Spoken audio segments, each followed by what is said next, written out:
Thank you guys for coming, and I'm here to serve you tonight.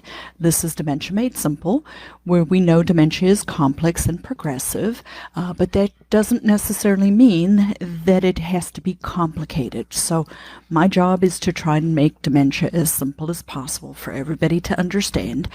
And I have been working with clients over the past 30 years as an occupational therapist, and my goal is to try to give you guys reliable information and actionable strategies to make it easier for you to take care of your loved one with dementia, as well as to give them their best quality of life, improve your relationships, and delay their decline. And so tonight's episode is going to be talking about guardianship. So what is guardianship? And it was kind of fun and interesting, because I actually work in home health, and I went to our social worker. I'm like, I'm getting a lot of questions on guardianship. And she's like, well, okay. So she kind of helped me through this a little bit. So what do we need to know about guardianship? Let's talk about guardianship. Is there a difference between guardianship and a power of attorney? Is there a difference between guardianship and a medical power of attorney? What does the term guardianship mean? So I thought I would start a step back. Let's talk about your loved one, somebody you know, yourself. You're diagnosed with dementia. The very, very first thing that I always recommend people do is make sure that they have their legal paperwork set up, right? And what do I mean by that? Everybody needs a will. If you're 22 years old, you need a will. If you're 52 years old, you need a will. If you don't have a will, you need to go get a will. Everybody needs a will. We know a few things in life for sure. Everybody's going to die. Nobody's going to get out of this world alive. Unless the Lord comes before we die, everybody is going to die. So every single person needs a will. What does a will do? A will just tells people where your stuff's going to go. Nobody's going to take it with them, right? Hi, Kathy. Great to see you here. Nobody's going to take anything with it. We had an old joke. You never see a hearse pulling a U-Haul, right? Because the person who's passed away cannot take it with. So everybody needs a will. Even if you don't feel like you have assets, you need a will. The second thing everybody needs, even if you're 22 years old, you need a durable power of attorney for financial decisions. Every single person needs a durable power of attorney for healthcare decisions or a healthcare power of attorney. They can be the same person. They do not need to be the same person. I use my parents as an example frequently. In the case of my parents, they have two kids, two daughters. We signed them in December, but we started working on getting their paperwork together. We got them a will, an updated will, a durable power of attorney for financial decisions, and a healthcare power of attorney. So the healthcare power of attorney and the durable power of attorney can be the same person, but they do not need to be. Okay? So in case of my parents, I have a medical background, so I am the medical power of attorney.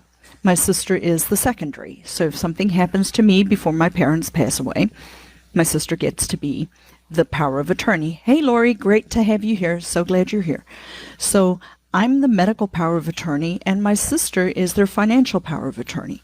So we worked it out. She's the financial power of attorney. I'm the medical power of attorney. If something happened to my parents and they are unable to make their own decisions for them, we have a document in place that says, okay, from a medical power of attorney perspective, or from a medical healthcare power of attorney perspective, I have the discretionary power to make the decision for them, knowing that their wishes are not to have life-sustaining measures, right? And I told them, I promise I will make the decision. I'll pull the plug.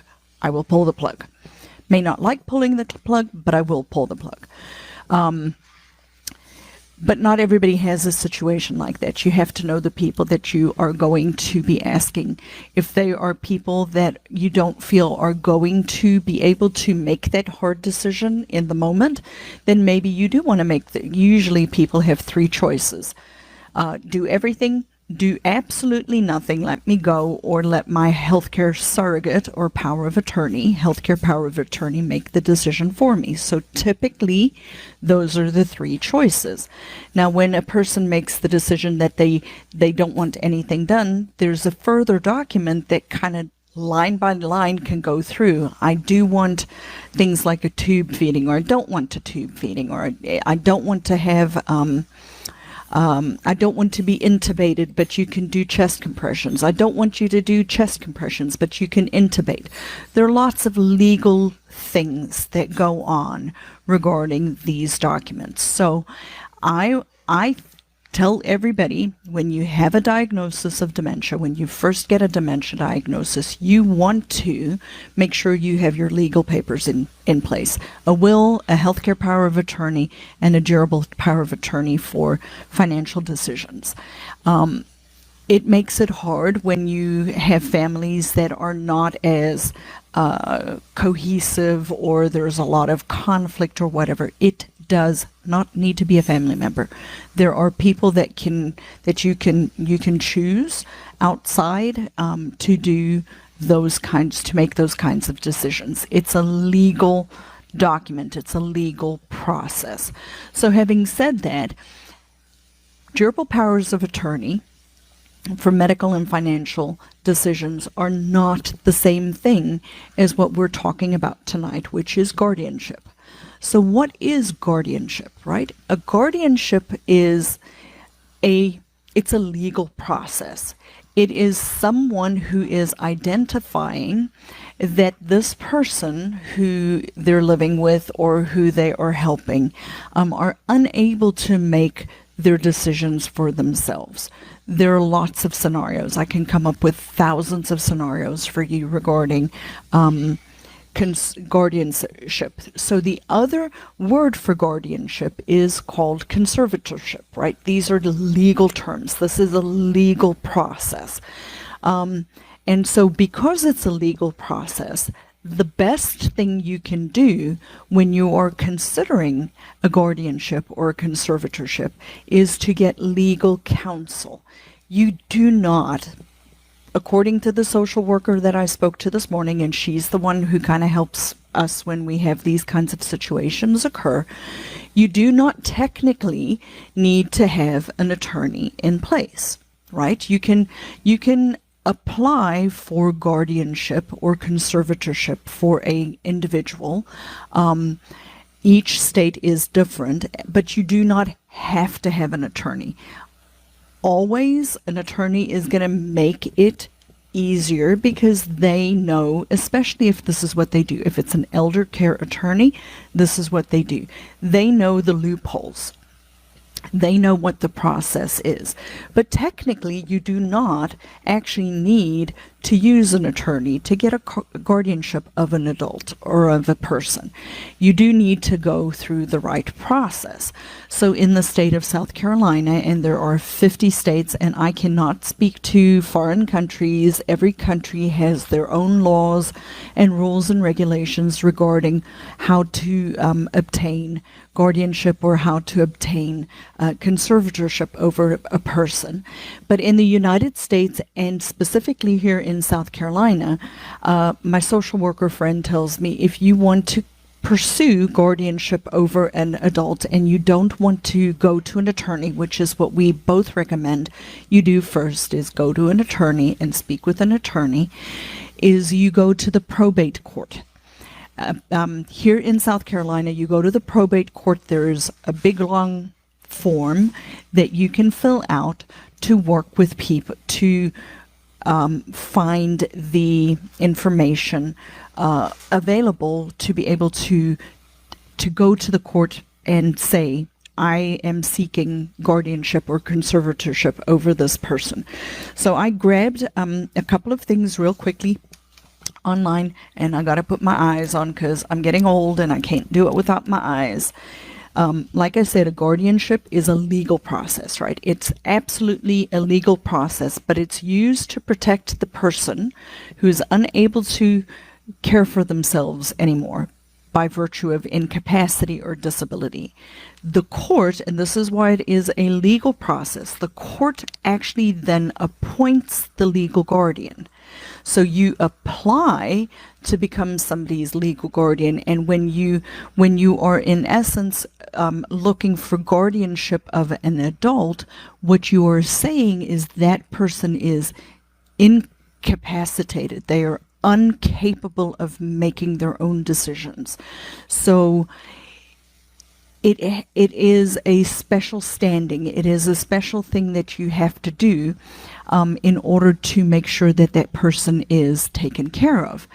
But what that means is the court is going to be looking at this very carefully to make sure that this person truly is incapacitated or unable to make their own decisions.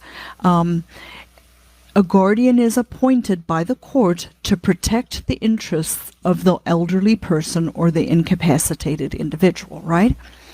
Because the creation of a guardianship may actually take away some rights of an adult, very specific steps need to be taken in order to make sure that this is something that happens.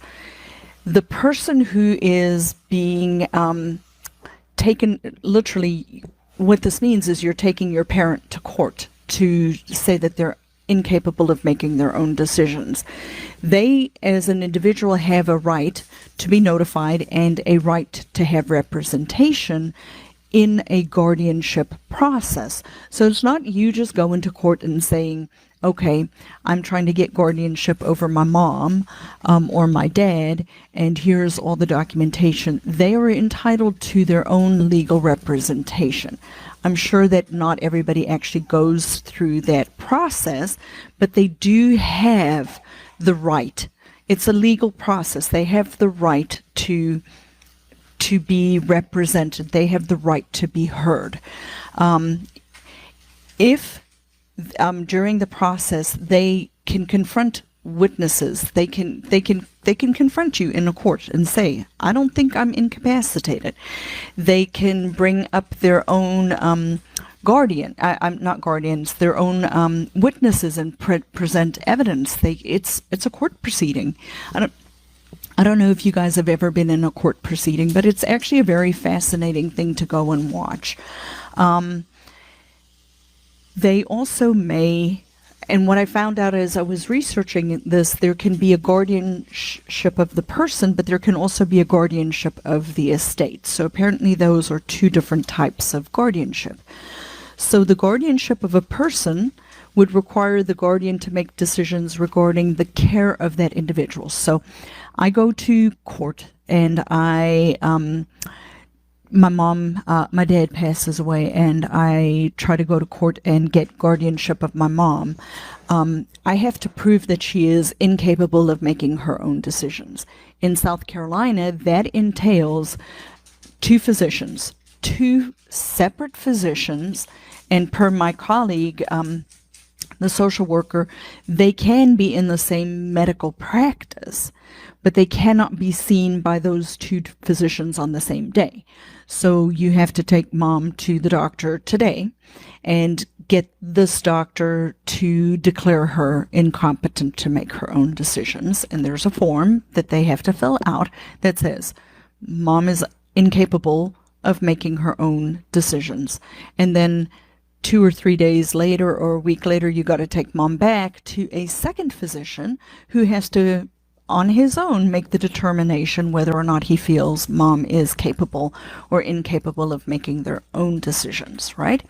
So when it gets to that point and then you get to court, the guardianship will make the guardian, the person who is appointed, it's an appointment. You have to prove that you're worthy of getting the guardianship.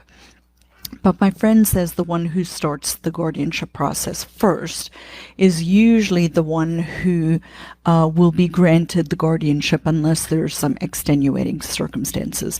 It's kind of like first come, first serve.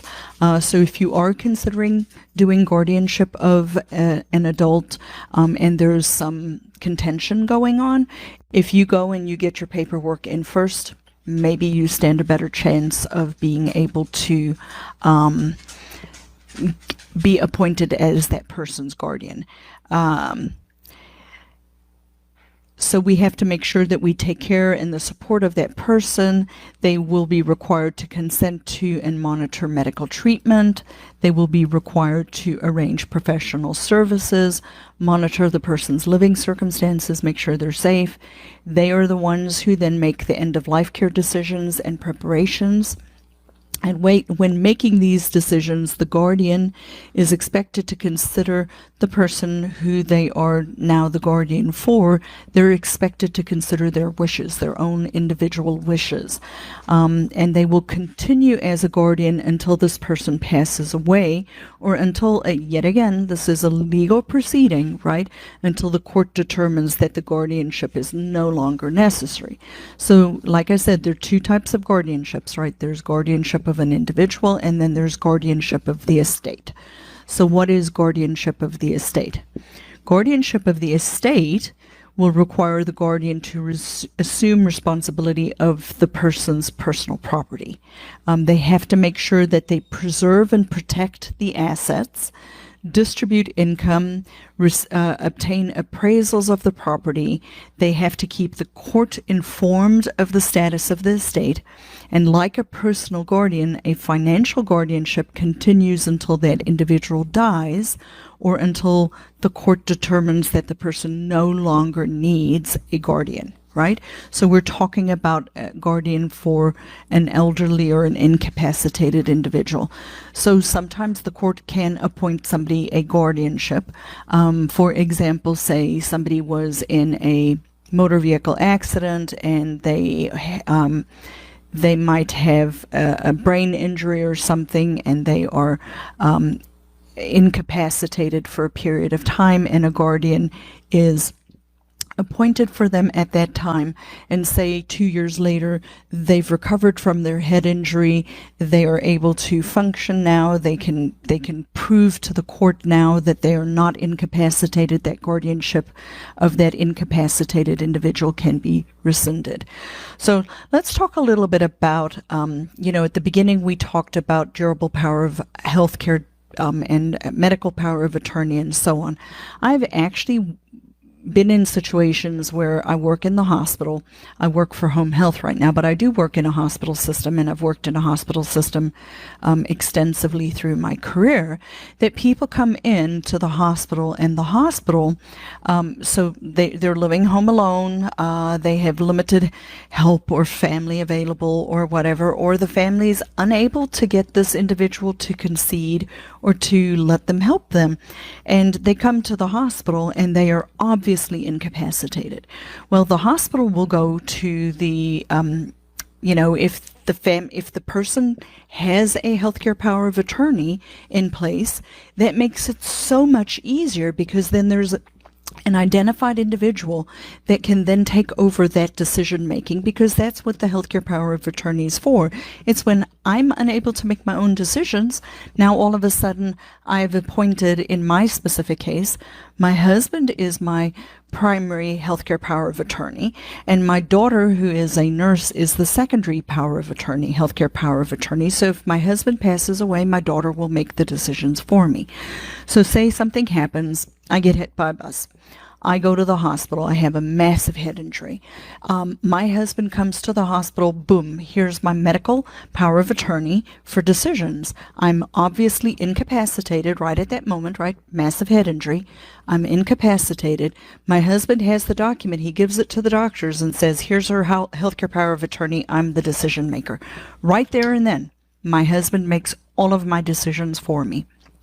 And we don't have to do anything else, right? So now back to the gentleman or the person who doesn't have a healthcare power of attorney, won't get one because they don't understand they need one, and they go to the hospital because they had a urinary tract infection. And the doctors come in and they treat the urinary tract infection, and all of a sudden they realize, oops, we're cuckoo for Cocoa Puffs. Right? So they have people like me go in and do some cognitive testing. Sometimes they'll have the psychiatric unit in the hospital come in and do cognitive testing to decide, two physicians, two separate physicians, to decide that this person is not capable of making their own decisions. So if they have the healthcare power of attorney, now all of a sudden the healthcare power of attorney makes the decisions. If they don't have a healthcare power of attorney, guess what? The hospital goes to court, and the hospital will get guardianship of that individual. So guardianship, like I said at the beginning, is a legal process, and I have had patients in the hospital for a year straight. They live in the hospital. They wear a hospital gown. They get taken to the bathroom by the nurses. They get their foods 3 squares a day, but they live in the hospital for a year until the hospital gains conservatorship or guardianship of them through the court system, proving that they are unable to take care of themselves, and then the hospital places them in a skilled nursing facility or an appropriate facility. So guardianship can be very complicated. I don't think it's always as complicated, but it is not an easy thing to do, and it is definitely something that is harder to do than just, say, pick up the phone and like if you wanted to get a healthcare power of attorney, that's an easy process. So I know some of you guys out there are, challenged by this. I have several people that watch and that communicate with me who have loved ones who I know, based on conversations, are not able to make their decisions for themselves. But for you to actually go ahead and get a conservatorship or a guardianship of that individual, if you at all have the resources to do it, I would recommend you do it through an attorney. This is a legal process. This is, the more you understand the legal system and the legal process, the easier it is for you to be able to keep to follow the rules. But having said that, you do not have to have an attorney in order to do it, but you have to have the right paperwork. And in South Carolina, when you want to do a guardianship or a conservatorship of a person, you go to the probate court. And I have a little visitor down here. Hello, Hexie. Hang on, I'm just going to holler at my husband real quick. Leave. Louie. I don't think he can hear me. I'm sorry if you guys can hear my dog. I apologize. So here's a couple things to think about. Okay, so what kind of alternatives are there to guardianship, right?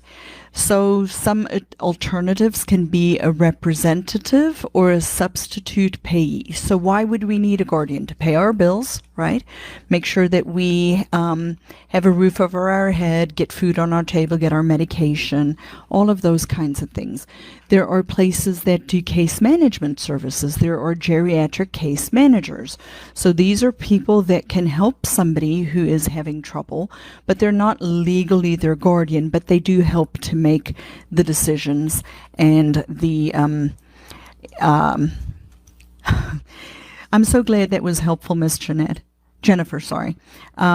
So a case management or a care management company, healthcare surrogate is a different way of doing it. If people have vast estates, you can set up a trust. We talked about the durable power of attorney for medical and the durable power of attorney for financial decisions, right? Other alternatives. So the courts are always going to want to go to the least restrictive, right? We don't want to take somebody's autonomy away if they have the ability to make their own decisions. So we want to be able to give them as much autonomy. The court's always going to try to keep the person's individual rights maintained first before they take it away. It's because it's a legal decision, and I don't want to say it's irrevocable. Irrevocable means that you cannot change your mind, because obviously, like we talked about at the beginning, there are times when the court can decide that the person is no longer incapacitated and take the guardianship away. So it's not something that's irrevocable. This guardianship is something that can be revoked, but it is very serious. So the court's not going to just take somebody's rights away because I say mom's cuckoo for Cocoa Puffs. They're going to want lots and lots of evidence and documentation of it. Some other ways, so if a person has a larger estate, you want to do a trust or a living will. Their community advocacy systems.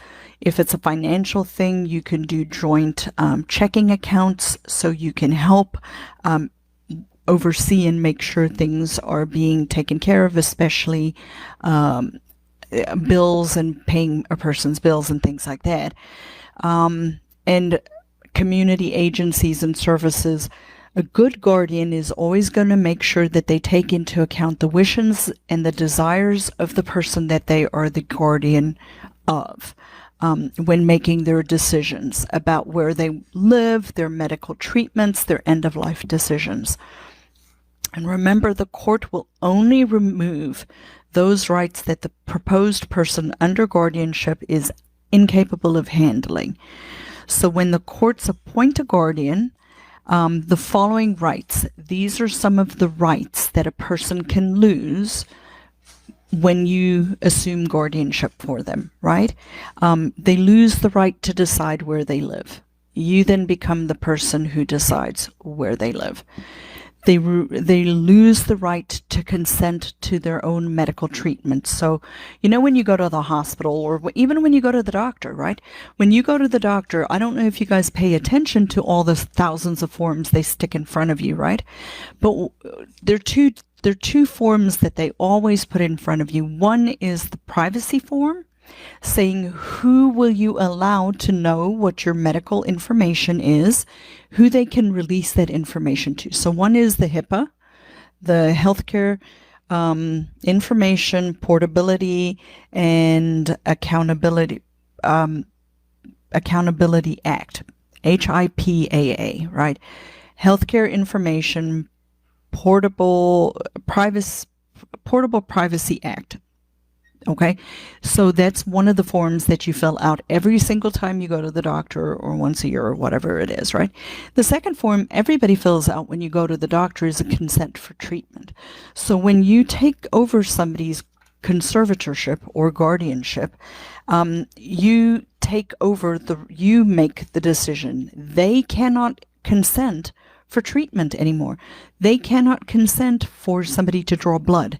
They cannot consent for a procedure. If they need a colonoscopy, the guardian is the one that makes the decision whether or not they get the colonoscopy. Whether they need hospice care, the guardian is the one that makes the decision for the hospice care. So they lose the right to consent to any of their medical treatment. They lose the right, the person who becomes the person who's being guarded, loses the right to make their own end-of-life decisions. Today, if something happened to me and I found out I had terminal cancer, I can make the decision if or when I want to start hospice, right? My end-of-life decisions. I can make the decision if or when I want a PEG tube.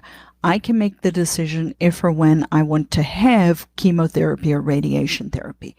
When a person is under guardianship of another person, the guardian makes all of those decisions. That person does not make any of those decisions. So you need to know what decisions that individual would have wanted you to make. And so, if you're at this point with somebody that you're helping now, I hope you had those conversations earlier on. If you didn't have those conversations and you're looking at becoming a conservator or a guardian to an adult parent or spouse or whatever, make sure that you realize that you best be having these conversations with the people that are going to be the people in your life that you want to be able to make the decisions for you. You need to have people know what your wishes are and write it down, guys. There's nothing wrong with writing it down. There are multiple different places on the internet where you can find life plans and things like that, where you can actually delineate out what you would like your wishes to be. The person who is under a guardianship loses their driver's license. They cannot have a driver's license. Driver's licenses, this is something which is near and dear to my heart because we talk about this a lot, right? Driving with dementia.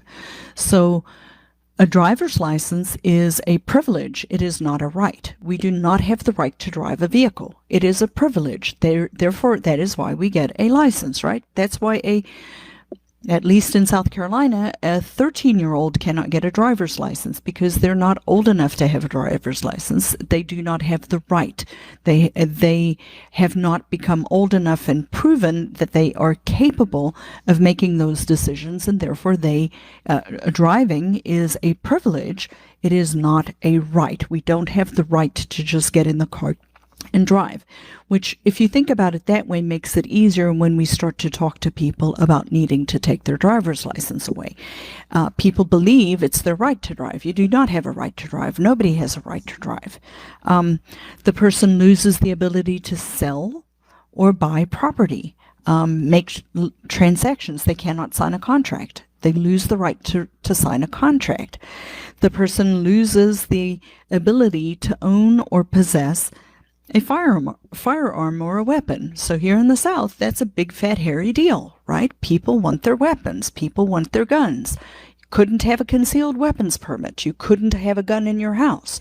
If you become a and if you have a guardian, then you lose the right to have those that kind of thing. You cannot file a lawsuit and you cannot sign a contract. So you cannot go to the bank and open a new bank account.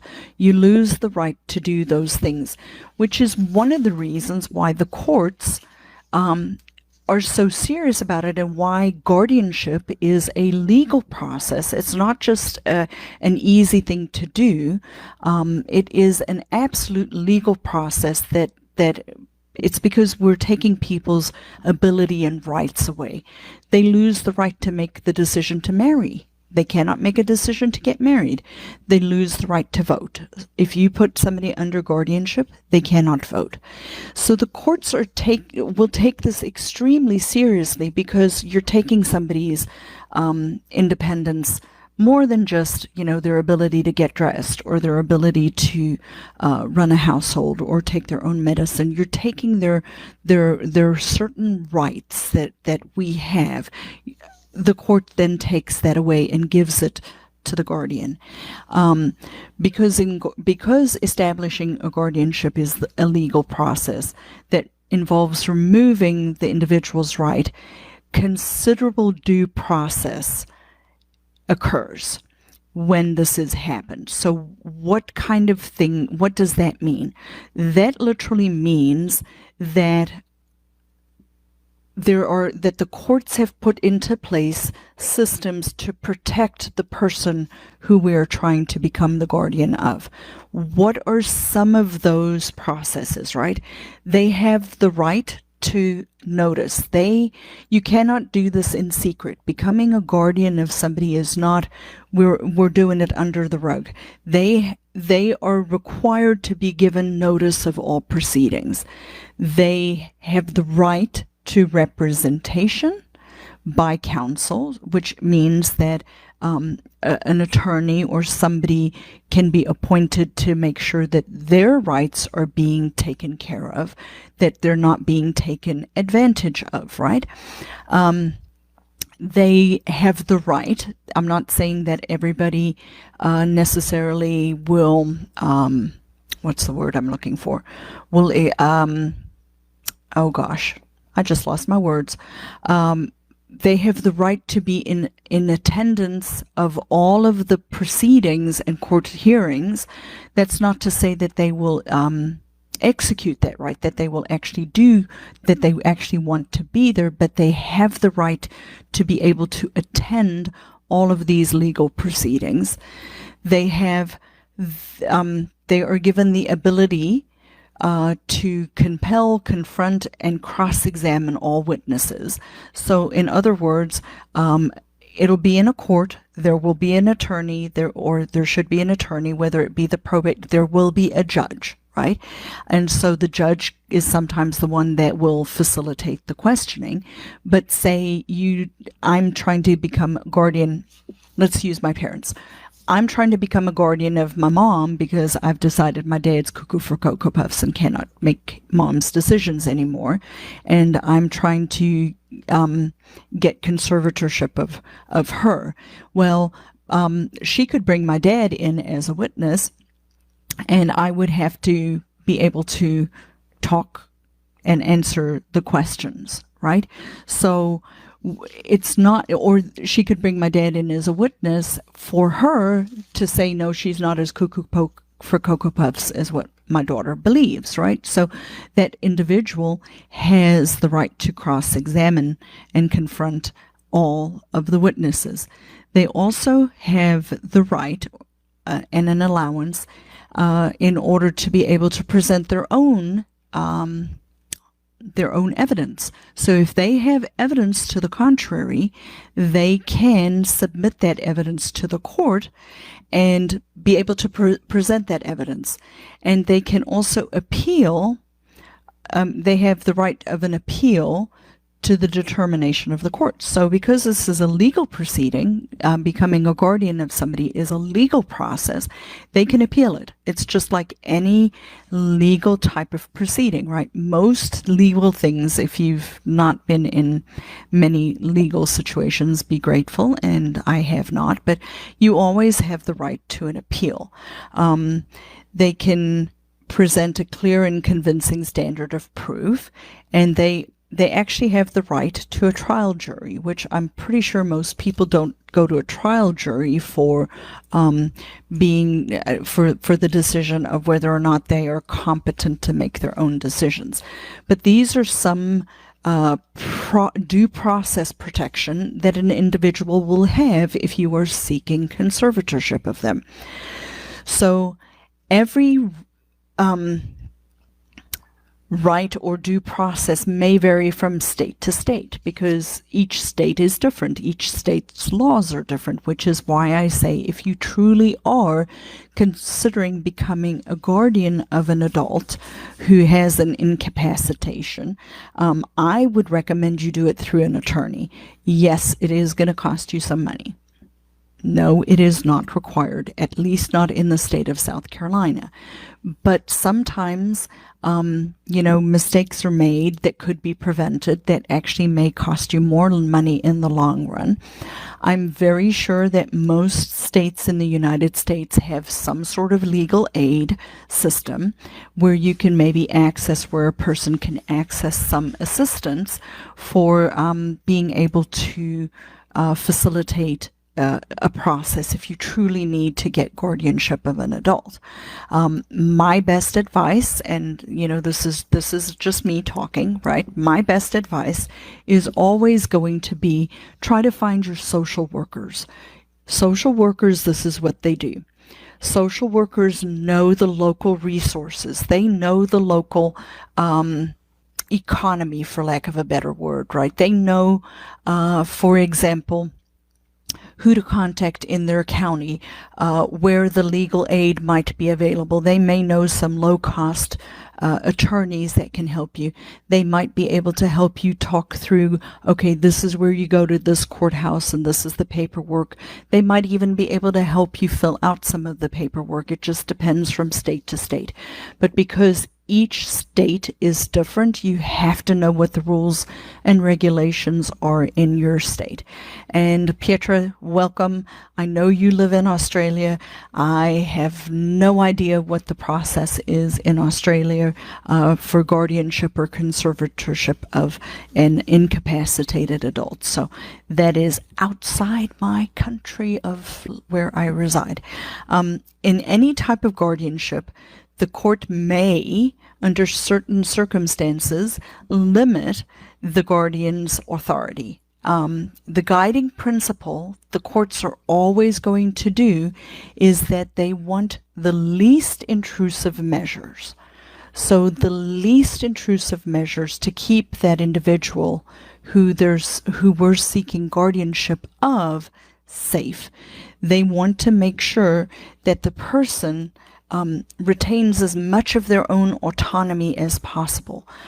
So they're not, that was a long list. I mean, they lose the right to be able to decide where they want to live. They lose the right to be able to consent to their own medical treatment. They lose the right to have a driver's license, buy or sell property, own a firearm, sign contracts or file lawsuits, make their own end-of-life decisions, marry and vote.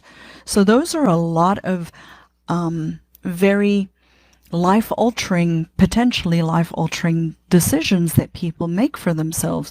So the court is always going to go with the least invasive way of being able to ensure that that individual remains safe.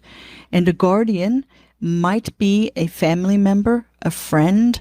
It could be a public or private entity that's appointed by the court. So say you go into a situation, here's my exuberant dog again. You go into a situation where there's some contention. There are two parties, they're fighting, but it becomes evident to the court that this person truly needs a guardian.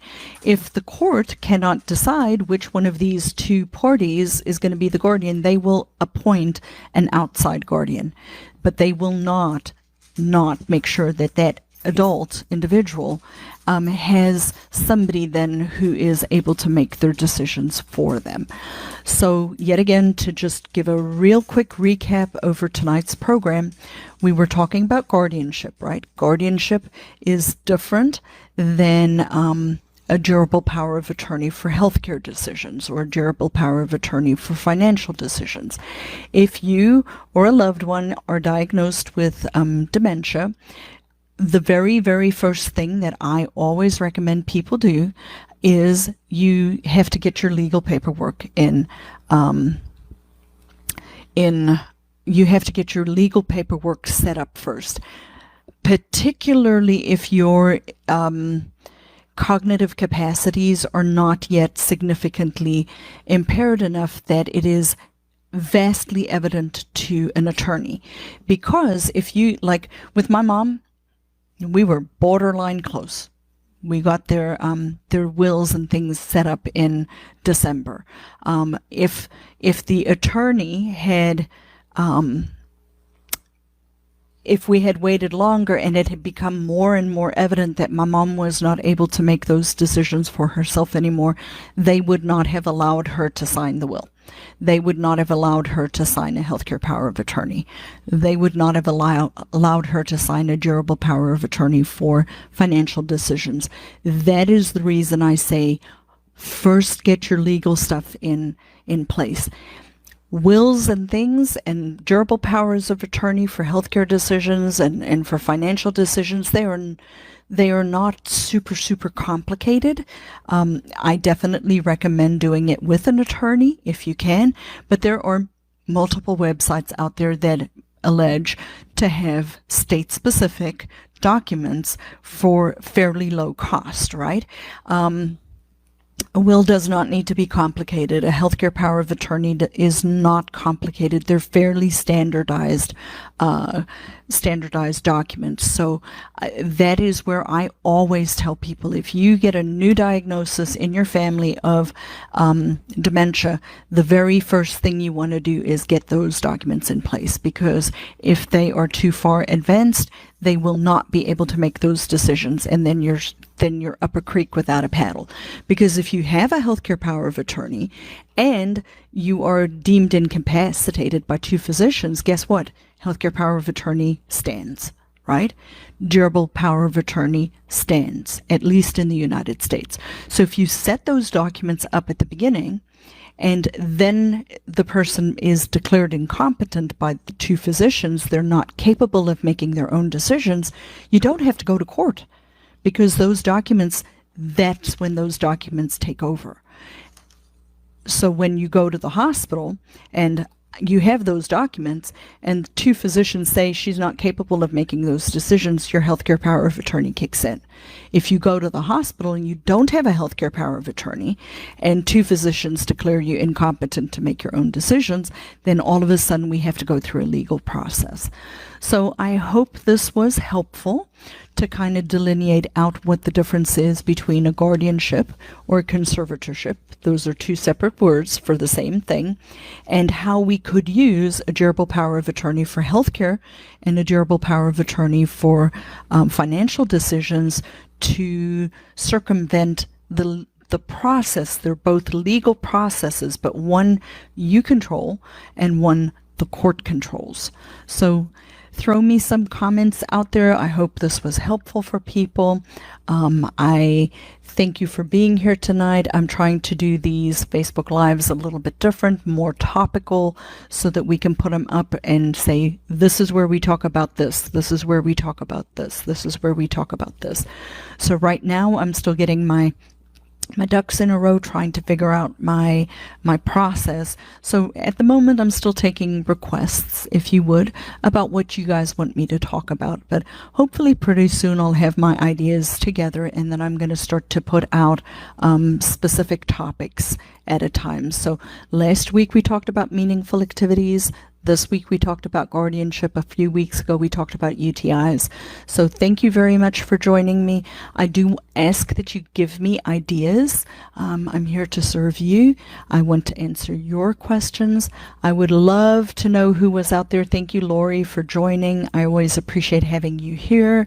Pietra, thanks for giving me information about Australia. You guys have a lot of different things going on there. Jennifer, I definitely want you to have your husband watch this with you later on.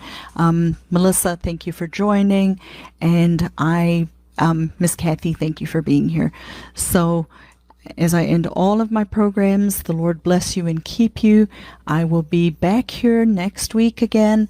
I'm kind of liking the Thursday night, to be honest with you. It's a little easier in my week, but I'll throw it a poll and we'll see. I can do Tuesdays or Thursdays. Those are the two best days of the week for me. So yet again, the Lord bless you and keep you. I will see you guys again next week. If you want to, I do the other program called The Baffled Brain in the large Alzheimer's group, but I cross-post it here so you can watch it later on. So blessings. If you want to, one more thing, you can subscribe to my YouTube channel if you haven't yet. All of my videos, excepting these, go on there, and then you can watch the Baffled Brain through that venue too. So I will see you guys again next week. Bye.